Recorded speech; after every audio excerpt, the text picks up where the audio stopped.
of the neoliberal orthodox, not merely in terms of economic and political doctrine, but also in terms of the military dimension, leaving the NATO. So this is, I think, one of very provocative and interesting suggestion that we may want to discuss further later on.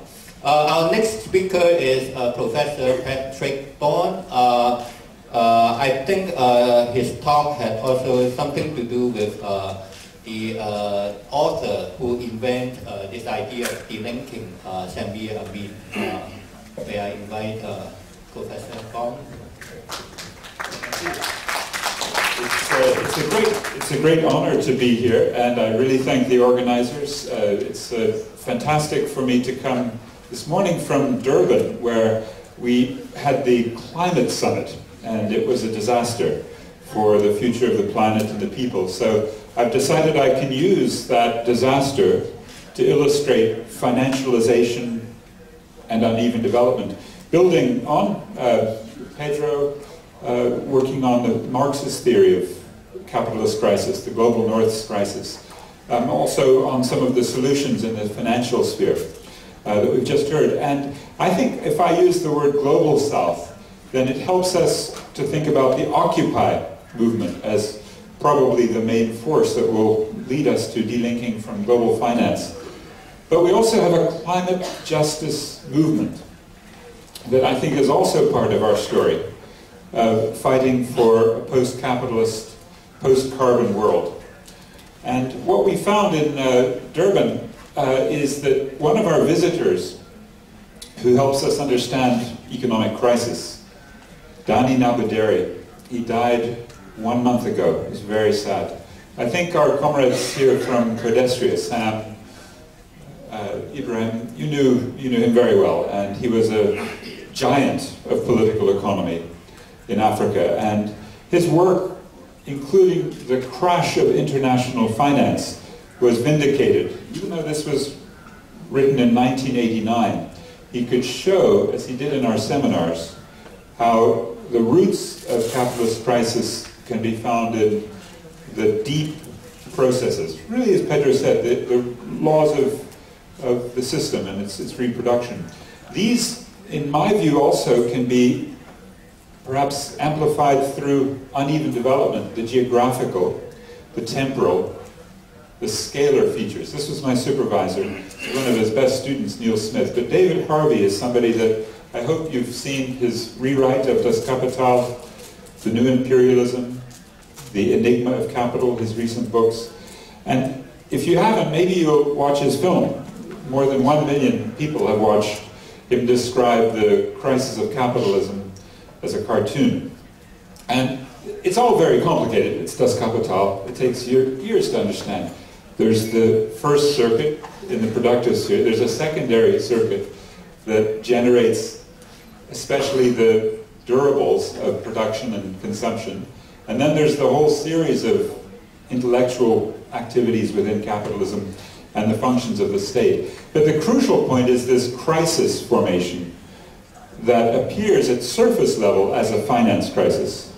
And of course we know that's just the surface appearance, and the depth is in the deeper stagnation that the system continually tends towards. And comrades, this is from the World Bank. This is not the Marxist analysis, but it's fine. This shows that the rate of growth in world capitalism during the prosperous era of globalization, the technological advances of ICT, and the rise of East Asia driving the world economy, still it's a stagnation. It's slower growth, and the rate of profit in the core, you can see it going down, especially with Dumini and Levy. You correct for the financial processes. And then you can see that this surplus value extraction within the core of the system, US corporations, has gone from 55% of profits to around 10%. And then we get two other features, again thanks to Dumini and Levy. More profits are coming from international sources, a spatial fix, a geographical extension of capitalism into China, for example, and a temporal fix, so that over time there is more displacement of problems using credit. Because credit lets you pay later while you consume today, if you can pay. Like Remy said, maybe that's a problem.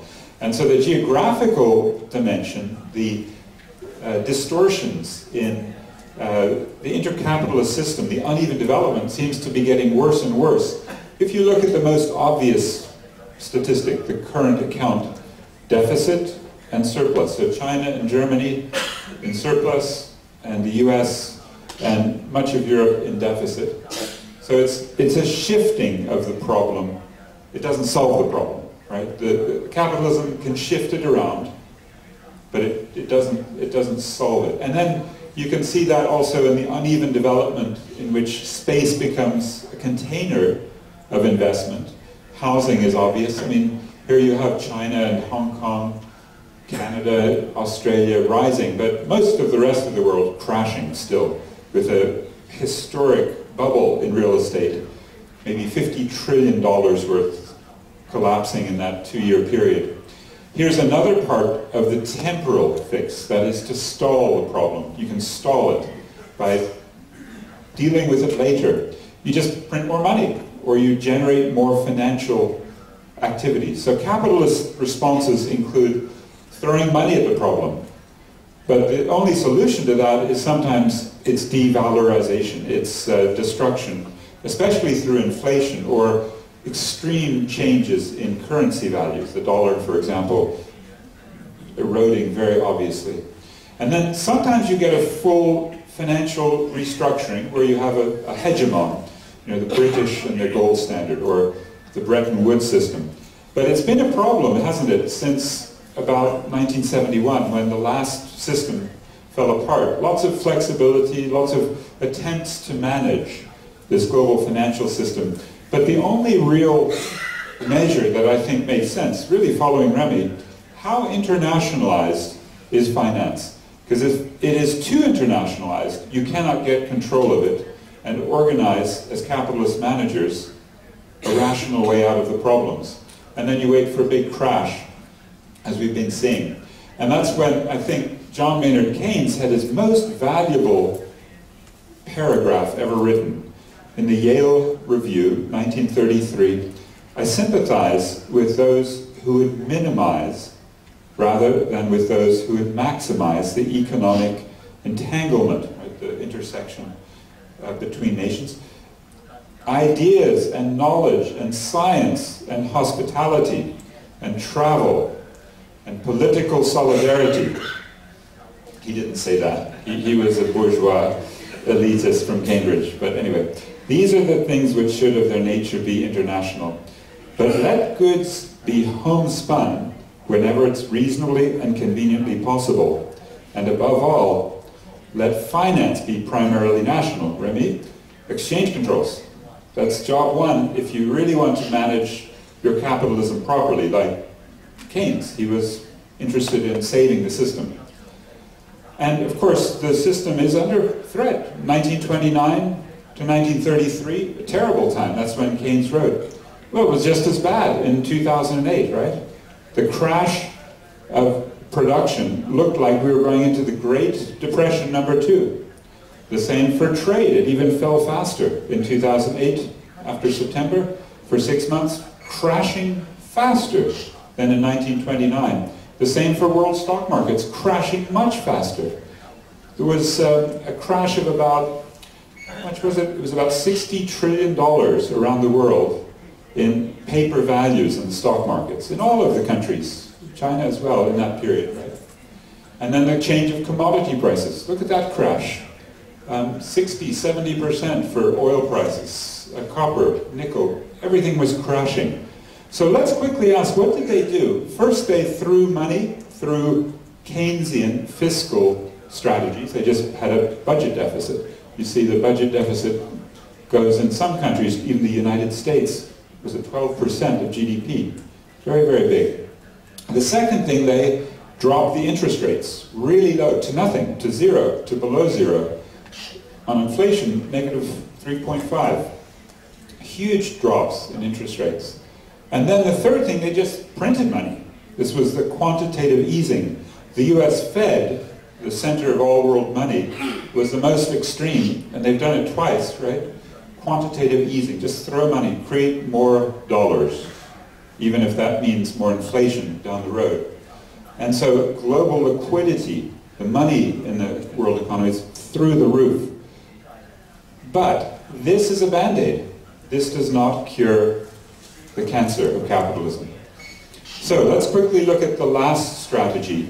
I said they're stalling with the temporal financial strategies, and they're shifting with the geographical strategies. And then Rosa Luxemburg helps us understand how they're stealing. Accumulation by dispossession, primitive accumulation. That accumulation periodically bursts out in crises.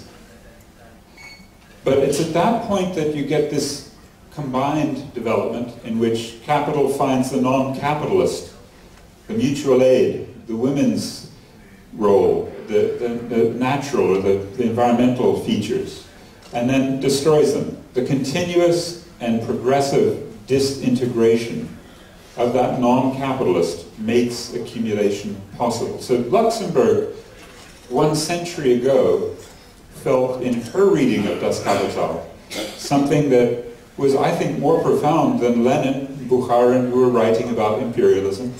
She was seeing it as a system of capital destroying while dragging surpluses. And in South Africa, of course, that was very common.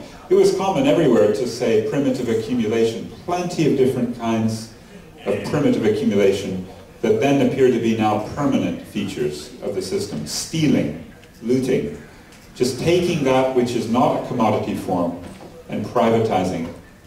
And in South Africa, we call that the articulation of modes of production to help us understand racism and gender super exploitation in the reproduction of labor power as integral to the way capital reproduced. So capitalism and apartheid and patriarchy, and of course ecological destruction.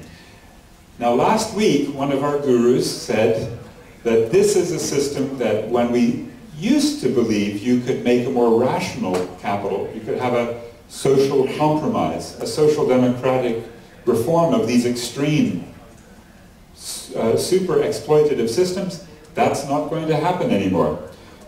In the past, we had a post-war social compromise between capital and labor for social democracy. We had the actually existing socialism, we had the popular national projects of the South. But our present historical moment is not the same. This conflict between monopoly capital and workers and people who are invited to an unconditional surrender, and the defensive strategies are going to be defeated. This is his new article, Samir Amin, arguing for audacity. And he's very interested in Occupy. These are the protest movements that have sprung up, first from Wall Street, then from lots of them, 900 cities, even in South Africa. Now, this is the year of revolution, from Tunisia to Tahrir Square to the attempted revolts of poor and working people in Spain and Italy and Greece, Ireland. And the question is whether this Global South response, the 99% against the 1%, can sustain itself, and what are the politics so that we ride through what usually happens, the ebb and the flow of these movements in reaction to crises, Kondratiev cycles, big movements. This man called Michael Burawoy, a sociologist in California, has tried to measure what Karl Polanyi called the double movement.